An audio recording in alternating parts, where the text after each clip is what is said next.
in my studies, putting Chronicon together, which is free to the public. It's 510 pages, but it has 735 pages of supplemental notes. So it's a huge work, but it's free to the public on the Archaics Facebook group or on archaics.com. Anybody can download those PDFs.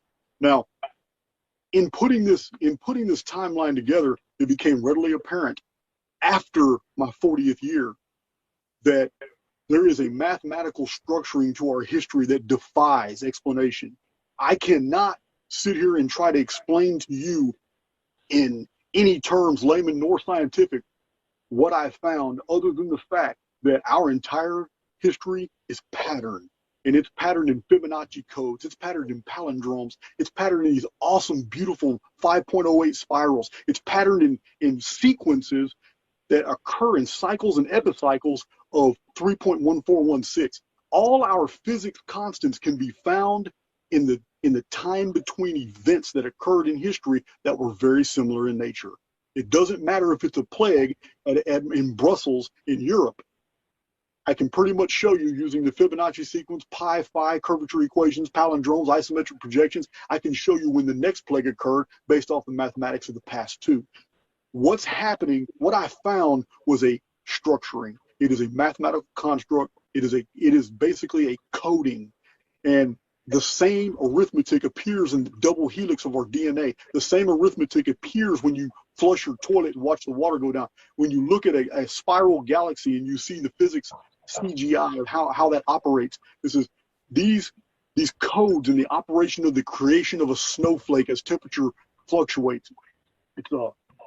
It's harrowing to actually think that all my beliefs and all my research can be summed up in just a few words. I believe that we are in a simulation.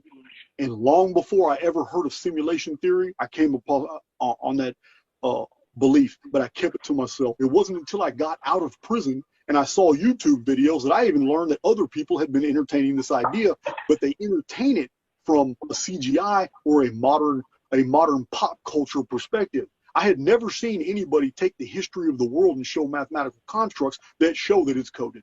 So what I take from my entire life full of research is that I believe what Elon Musk believes. We are indeed in a simulation, but I don't believe Elon Musk can actually show it. He just theorizes it.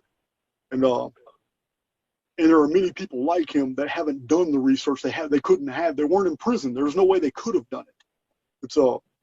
It's scary when you think about it, but it's also beautiful because I understand that the architecture of the human personality is so definitive and so magnificent that somehow we are like immortal beings trapped in this huge mathematical construct that's not of our own design, but was built just for that purpose, for us not to live in, but to pass through. And this is what the arithmetic conveys. So my studies of history have basically turned me into a mathematician. It was by necessity just to understand the discoveries as they unfolded. So that's basically an answer to my question, is that cognitive dissonance divorced me from all these religious preconceptions to see reality as it was, and the reality that I see is a byproduct of what I have researched and seen in world history, not what's taught to me, but what I found. So yes, we live in a simulation. We live in a simulated environment, and it doesn't matter if it's Mandela effect or synchronicity or deja vu or coincidence.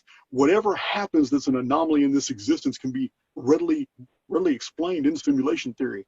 Almost every mystery of the ancient world can be explained in simulation theory. The flash frozen fossils of antiquity, which cannot be explained by uniformitarian and evolutionary models, butterflies, jellyfish, invertebrates, earthworms found petrified. It doesn't make sense according to the models that were given. But if these are prior simulated ecologies that were flash frozen to begin a new simulation, it all makes sense. The history of the world makes perfect sense to me now. It's not even mysterious.